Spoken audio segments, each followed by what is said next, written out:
So when I went for youth service, I made up my mind before I departed for Kano that I will pray the way I've never prayed before. I will fast the way I've never fasted. And I will give the way I've never given. That was my resolve. In order to help me keep my vow, when I got to camp, they stole my meal ticket. So the possibility of going back of my promise did not exist because the options were not many. May your meal ticket be. They stole my meal ticket the first night upon my arrival at the camp. So my fasting started almost immediately. Those were the days where we only had batch A and batch B. Batch A will come to camp in January and batch B will come to camp in July. So we came to camp in January. The temperature of Kano that year was 11 degrees in the night. Now, do you know what it feels like? You want to begin a prayer adventure and then the temperature now drops to 11 degrees. The meaning of 11 degrees is that it's very convenient for sleeping. If you don't have something that is more than a New Year resolution, the circumstances will make you not to be able to fulfill your vow. So I began to push in prayer, began to push in fasting, began to push. Those were the days when camp was 30 days. And after 30 days, we were released. I got to the place where my accommodation was, and I continued in my prayer and fasting. The place was conducive. I found a hill. That is where I used to climb for my prayer.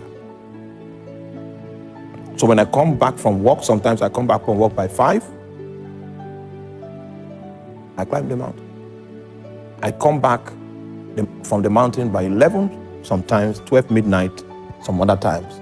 And I maintained it on a daily basis.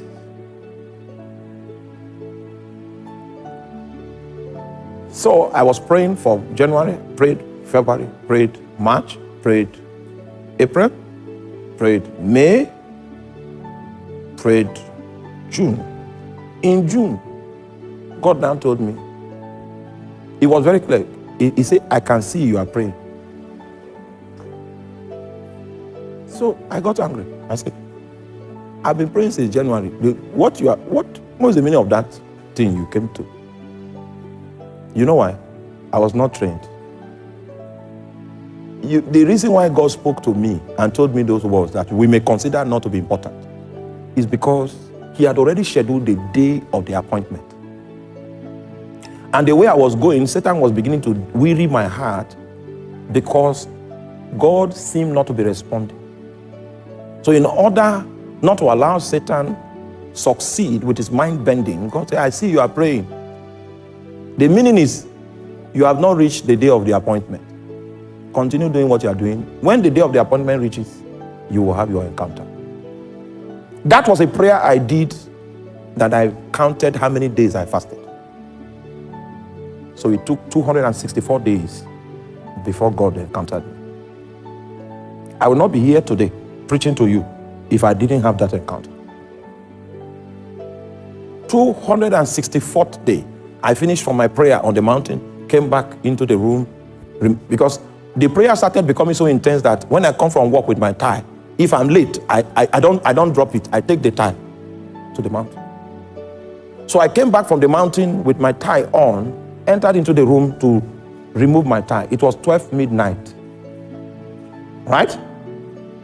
That was when I ran into 4 angels in my life. The suspended time, this thing you call time, was suspended. I was going into the past and into the future. They were taking me into the past and into the future, into the past and into the future. They left me by 3 a.m. in the morning. What I'm telling you is on the 20th of October, 2001. 20th of October, 2001. 21st of October, 2001, I came again, dropped my things, began to pray in tongues in the room. This time now, To go to the mountain, I've not gone. I came to the room, changed, to go to the mountain, then they stopped me. I was in that room until 3 a.m. in the morning, from 6 p.m. in the evening. It was in that second encounter that I knew that the place of my primary assignment was the city of Makot. Are you there?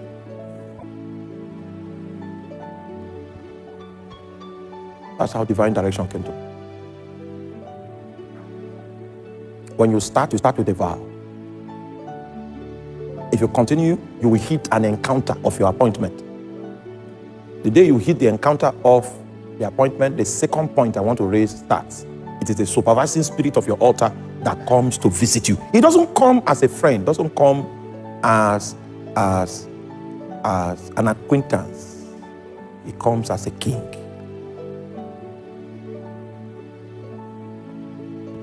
It comes to prescribe. It comes to give you direction. It opens your eyes to see that you are off track. Are you there? So the human attendant must commence his assignment of priesthood with a solemn vow. This flame that I've kindled now, it will never go out. Go and study the temple. You will see a flame there that they commanded the priest that this flame should not go out. Priesthood is a lifetime thing. It's not hit and run. If you are not ready to begin, no problem. Go become a nominal Christian. But the day you get ready, just know that this fire that I'm kindling now, I will kindle it for life. If you are not ready for that challenge, don't worry. It's not for everybody. 264 days before God came.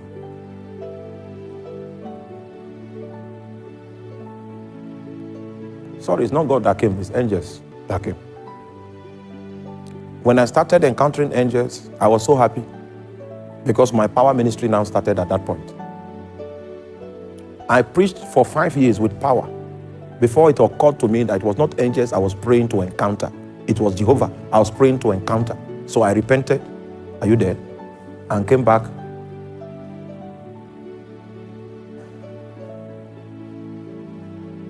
You will encounter many things when you begin to do if prosperity can even fall upon you suddenly. And because of that prosperity, you'll be going to Port Harcourt bringing goods, going to Port Harcourt bringing goods, going to Lagos, you put goods in 911. You do that for 11 years. Then you will remember,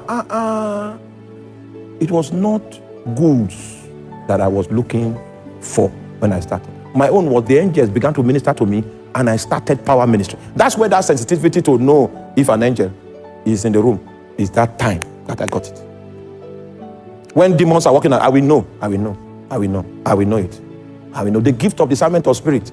Among all the prophetic gifts, the strongest of my life is discernment. I do business with invisible beings. If I know the song to sing for them to come, I know the song. If here, I can sing that song. If I sing it and continue singing it, it may not make sense to you, they will come here.